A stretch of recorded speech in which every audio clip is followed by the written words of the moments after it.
required daw yung 20,000 baht pagpasok ko ng Thailand. Recently, may nag-viral kasing video ng girl na hindi siya pinapasok ng Thailand kasi wala siyang 20,000 baht. And hot topic to sa group ko na Thailand, DIY travel, tips, hacks, and more.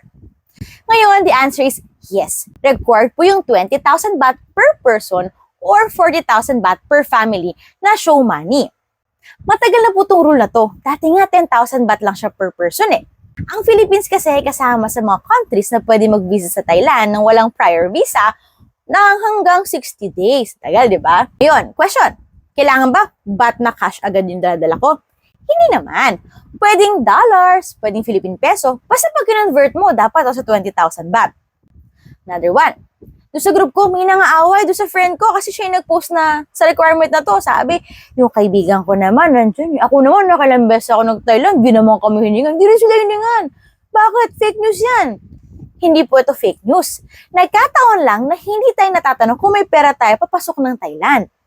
Pero required po ito. Huwag niyo aawahin yung mga magpo-post na nagsasabing nananakot lang. Hindi po sila nananakot. Madali pong mag-Google. Madali mag-search online. At makikita ninyo na required po ang 20,000 baht. Hindi porket hindi nangyari sa inyo, ay hindi na siya requirement. Kasi pwede namang magaan lang yung mga immigration na na-pass by natin, di ba? Ako nakalabas ako Thailand pero hindi ako hiningan eh. Ngayon, pag hiningan ka at wala kang 20,000 baht, pwede kang pauwiin. Di ba? Nakakatakot. Kaya dapat meron kang sufficient funds pagpunta mo ng Thailand. Random lang naman nila hinihingi ito. At malas ka lang pag ikaw yung marandom, pero just be prepared pagpunta mo ng Thailand. Okay?